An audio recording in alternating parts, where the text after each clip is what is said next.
best possible curriculum for a free and successful mind in the 21st century. Now, this is one of those topics that I like a lot and I reflect on it from time to time.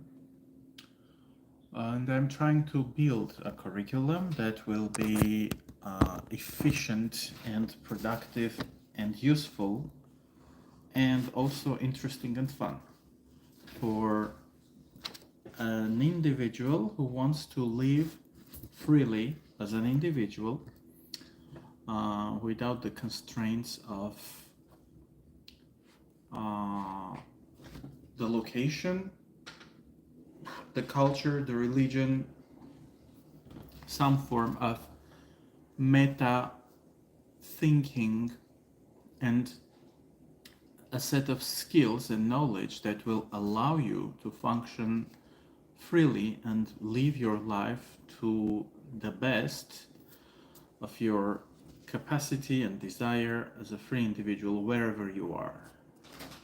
So why is this important? I think because in the 21st century, it's not only the mobility that we can afford, it's sometimes the need to move out.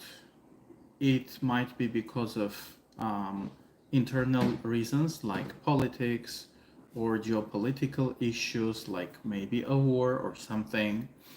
It may be because of your, let's say, sexuality if you're persecuted somewhere. So a number of reasons. Yeah, you may want to move out, you may be forced to leave, or maybe you don't agree or like the society in which you live.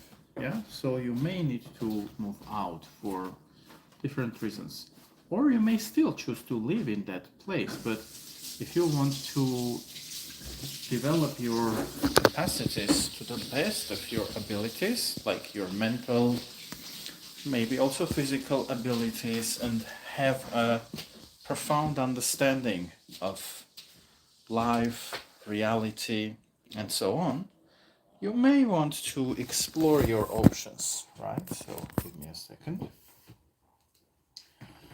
So this curriculum is for free minds, free individuals who are interested in total independent, well, total, that's maybe too much, in as much independence as they can afford. Hi Justin, hi Carson, hello. All right, so I think the very basic thing if you want to be happy with yourself is self-knowledge. Like, you need to ask yourself, oh, thanks for the like, whoever it is, thank you. You need to ask yourself, who am I? That's, that's called introspection, and you start with that if you want to be fulfilled. Because if you don't know yourself, if you don't understand yourself, your desires, your wishes, etc., etc., you may live your life and ask yourself questions like, am I doing the right thing? Is it there? Is there more to life to experience, or that's just it? So if you want to be fulfilled, you need to, thank you, Justin. He says he likes my glasses. Thank you. If you want to feel more fulfilled, to grow, and to feel satisfied, introspection is indispensable. Like, you need to ask yourself, who am I? What do I want from life? And it's not like, you can ask ChatGPT and it can give you the answers. Introspection is subjective. You need to look at yourself. You need to go within at all times. By the way, Justin and Carson, where are you guys from? I'm in LA. Where are you? You can tell me a little bit about yourselves. I like interaction, you know? Yeah, so introspection, that's number one. And it can take years and years. Actually, it's a lifelong process. At some points in your life, it can become more intense. Like, you may ask yourself, who am I? What do I want? And those questions might come to the center of your attention. In some cases, they may go to the background, but asking those questions are is very important. So introspection, and we need to learn to introspect. When you ask those questions, who am I? Is it just it? And how do you explore the answer? I actually wrote a little booklet which is called Practical um, Guide to Introspection. Manual, I'd say. Yeah, practical manual to introspection. So, in that manual, there are several chapters, and we start exploring ourselves chapter by chapter. We're asking questions like, am I my name? Am I my profession? Am I my body? Yes or no? How do you know it? The manual is written in a Socratic style, the style of Socrates, like questions and answers. So introspection is super important, and you need to learn to understand yourself, to understand the source of your or the sources of your desires, wishes, fears, um, because knowledge is power. When you know, why am I afraid of this? Why do I hate that? Why do I like this?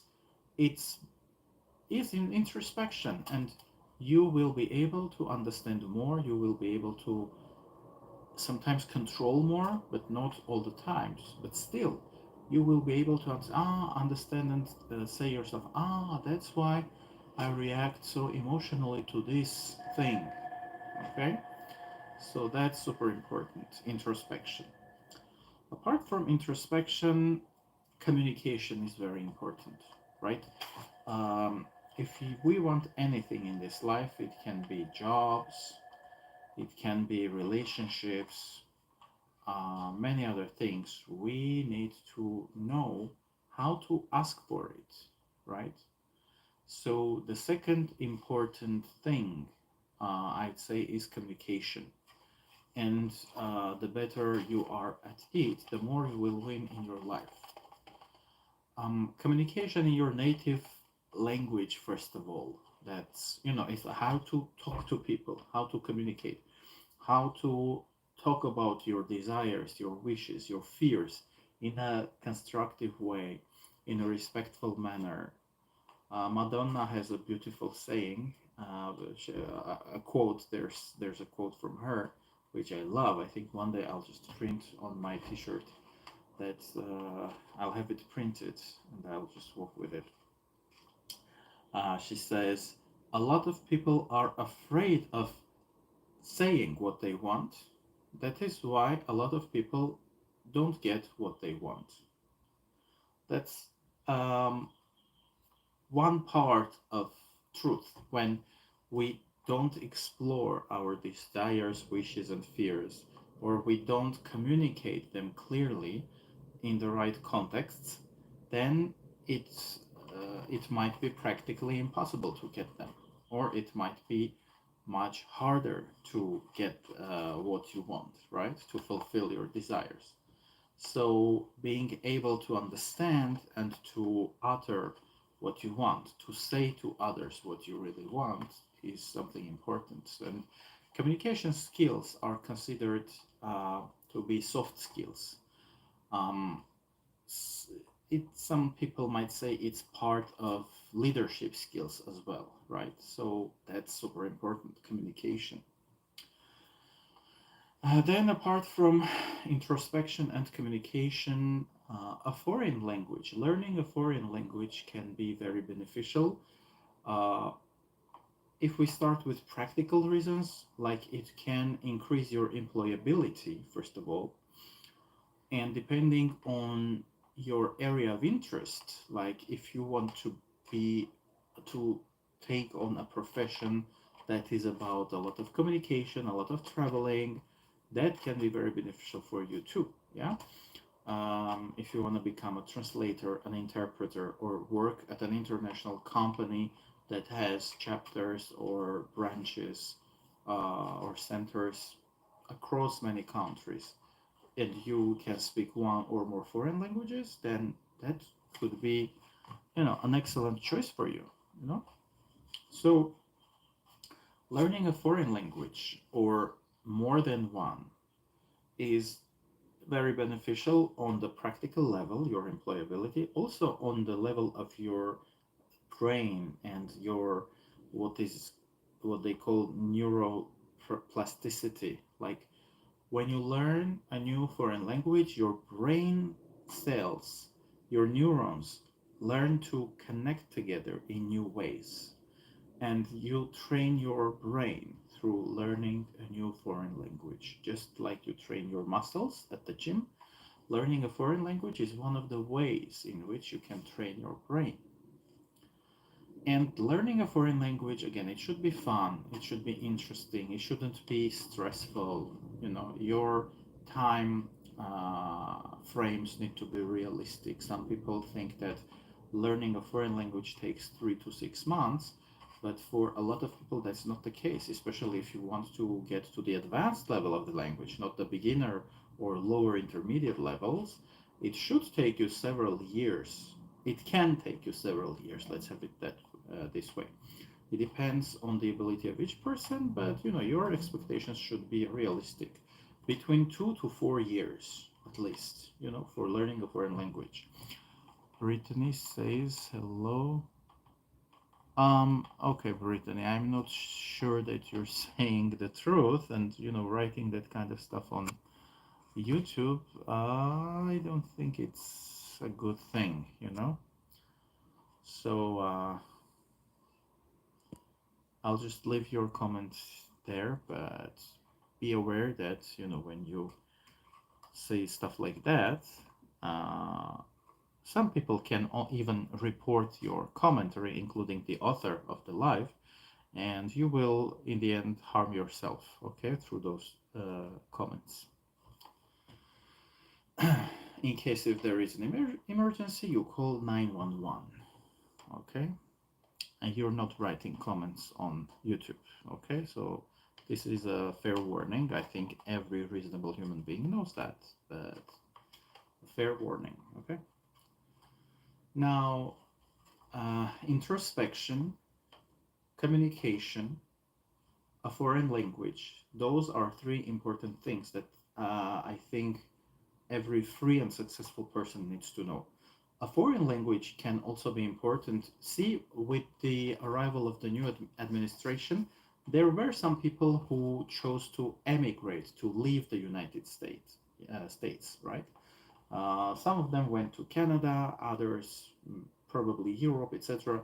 So if you learn a foreign language, and doesn't matter whether your choice is about politics or the economy or something else, when you learn a foreign language, you have something extra that can be useful not only for your job but also for reorganizing your life in many different ways, for meeting new people, for traveling, etc. So the benefits are multiple. Okay. Now, um, uh, the next thing that can be very beneficial for your brain and for you as an individual, that could be useful in some cases. People get hired because can be hired because of their skills, extra skills and abilities. Learning to play a musical instrument. It can be a keyboard thing. Well, first of all, it's useful for your fingers, for your brain, especially if you learn to play, a keyboard with your two fingers, synchronizing. Again, this makes your brain cells, your neurons, to connect together, so you train your brain literally in new ways. We have two different hemispheres, and the right hemisphere of the brain controls the left side of the body. The left side of the hemisphere controls the right part of the body, and I think YouTube is mirroring my video, so it's the opposite of what I'm showing. Okay, but learning to play a musical instrument can be very beneficial for your mental well-being, for increasing your level of, mm, should I say, intelligence, or your level of mental capacities, and it can make you more creative. And it can be useful also in some situations like at a party, or maybe you choose to work somewhere where that can be useful. In some cases, for instance, at a kindergarten, or you may want to take care of an elderly person or elderly people, and they may have the piano or some musical instrument, and that can give you an extra boost. The people who the employers might be like, oh, so this person also knows this, and this may come in handy, you see. So learning to play a musical instrument can be very practical, helpful, not only for your mental activity, which is super important, but also for your employability and for social situations, like, playing the piano or the keyboards at an airport. Sometimes you may meet new people, you may impress some people, right? And it can prove to be useful, and it may make you feel good about yourself. Okay, so again, let's review. The first one is introspection. So we're talking about what skills do you need to be free and to be successful, okay? To prosper as an individual. Introspection, communication, a foreign language, uh, playing a musical instrument. So those four things are super important. Then I would argue that one very important, the fifth thing is, let me call it an mental software. Okay. Uh, we can use the word philosophy, like learning philosophy, but philosophy can mean a lot of things to different people. Sometimes, especially at higher education institutions, the way philosophy is taught is super boring. My roommate hates philosophy because he was taught philosophy in a very boring way. He was said that he needed to memorize texts from several different philosophers, and sometimes, those things would contradict. So that's not what I mean. I speak practical philosophy, and in particular, I mean the philosophy of objectivism, created by Ayn Rand. Um, but even reading Ayn Rand can be very challenging for some people. So this is why I want to maybe rebrand what she has to offer, or say it my way. So if you want to be free and successful mentally, first and foremost, you need to know a set of important things about human mind, the potential of the human mind, and how reason and logic function, and what's the best way to implement your logic and reason. Of course, people sometimes achieve success only through emotions. They can be very hateful or very loving, and through those things, through either love or hatred, they can go to very interesting places, like politicians, religious people. They can get rich, they can get famous, they can concentrate a lot of power in their hands. However, um, there are some things to consider. Number one, emotions are not, emotion is a type of fuel, but it costs a lot. And when you emotionally uplift yourself or others a lot, then, you need to also go down. It's like taking some substances that make you feel good, but when the effect of that is gone, you feel very down, very low, right? So emotional, um, being emotional is like that. Like, you can also see this in yourself if you carefully monitor yourself and your state of well-being. Like when you get very emotional, it can be also positive emotions. It feels excellent, awesome, but then you get very tired. Like one emotional day or one emotional hour can drain you, can take away a lot of energy from you, right? So that's the first drawback, the first con of being emotional. It costs a lot on your body, on your mind. Emotions drain a lot. Also, emotional people are less consistent, and they are, I would argue that they are more prone to cheating and lying and speaking half truths. Okay, because if in your hierarchy of values and things emotions are higher than reason, then you take those facts that support your emotional state and you disregard other facts that do not support your emotional state. And being super emotional in that case harms you. Like if we look at religious people or politicians who are super emotional, they can use fear, they can use love, but often they disregard some things, right? One day they can say one thing, another day they can say another thing. Or they can choose to quote certain parts of the Bible and disregard other parts that um, do not support their narrative, right? So emotional, being overly emotional. So again, not again, but an important point. I'm not advocating the idea of suppressing your emotions. No, so we are also emotional beings, and emotions are important. However, I'm talking of the hierarchy. Okay, so reason then emotions. This is what I'm advocating for, and this is how in philosophy of objectivism we look at things.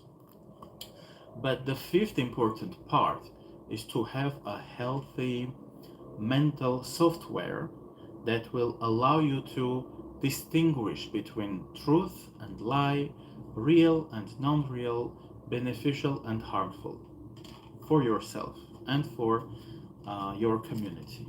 Okay? And just as operational systems on our computers need antiviruses, our reason also needs them. Okay, so that we can defend what is worth defending. We can um, continue living in free societies, in democracies, and we can also defend ourselves against fraud, against people that want to fool us. Even when you receive those funny emails or messages on Telegram, when people pretend to know you, or they are saying, "Oh, you have won the lottery," or "Hi, we represent this government agency. You need to send us that or this, etc." If you have the right software on your brain, on your mind, then you will be able to distinguish between fraud and reality more efficiently. And so having an efficient mental software is super important for being a free and a successful human being. Okay?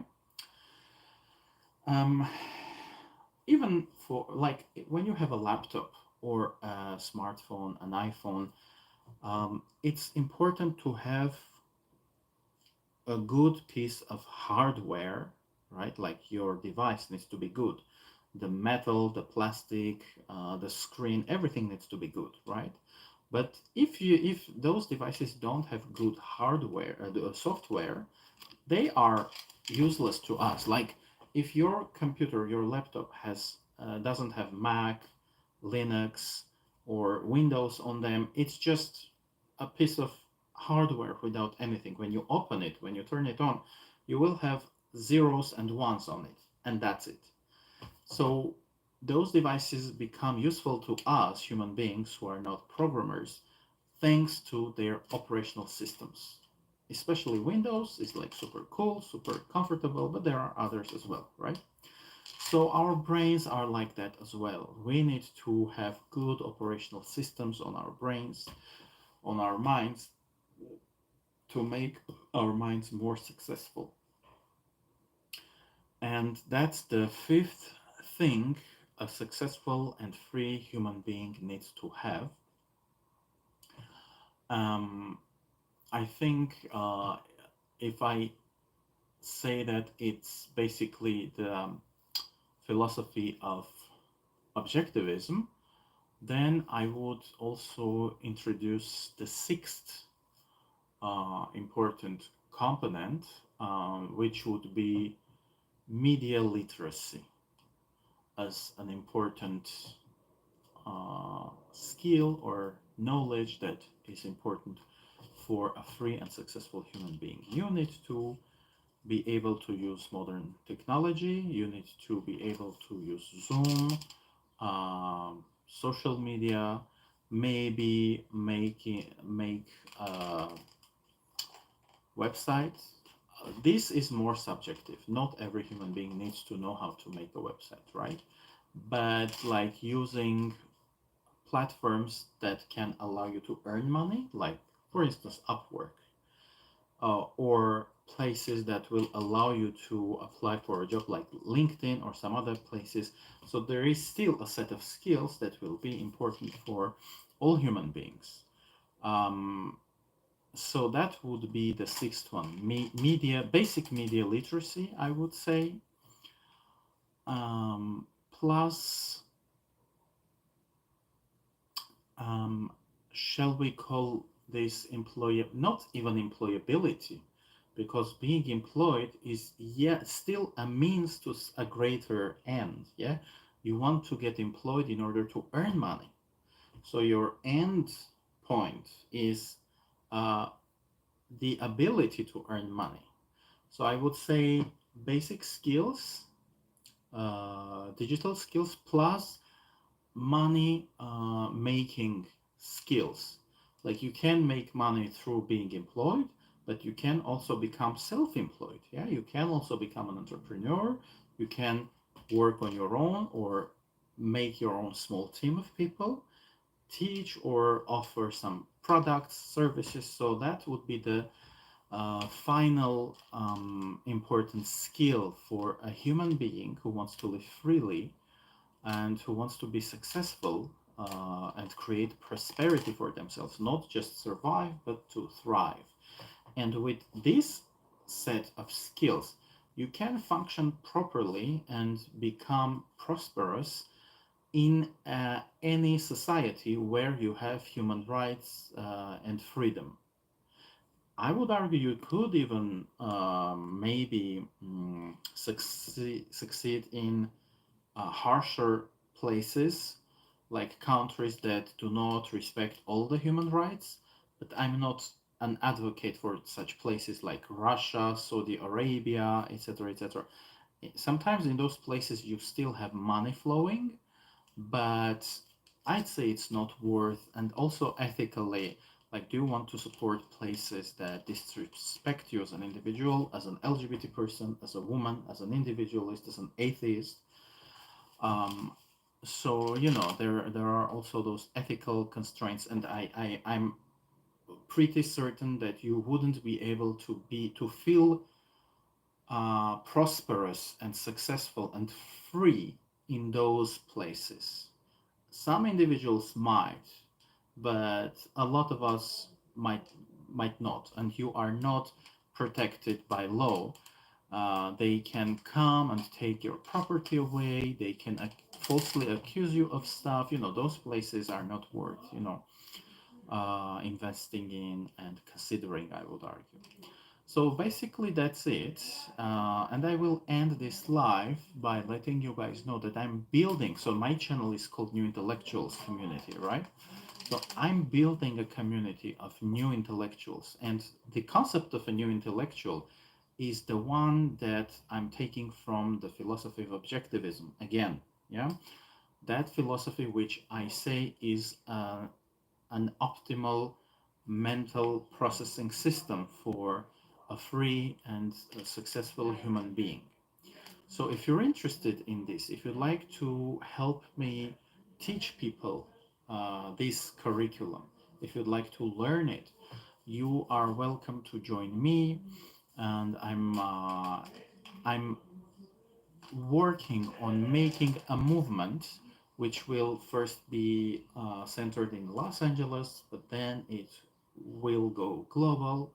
I'm interested in working with places like Israel, for instance, some maybe European, Latin American countries, places where you still have democracy, places which respect human beings, and places which can allow us to have at least islands of democracy on our planet that becomes more and more authoritarian, unfortunately. But it's like this yin yang thing.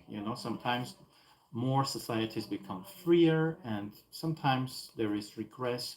So we just go through those circles. Yeah, that's it. Thank you for being with me, and thank you for the like to that one individual. I invite you to subscribe to the channel. I invite you to share this live. I invite you to join my movement and establish a community of new intellectuals, which is about freedom, reason, human well-being, and prosperity. See you next time. Thanks and bye.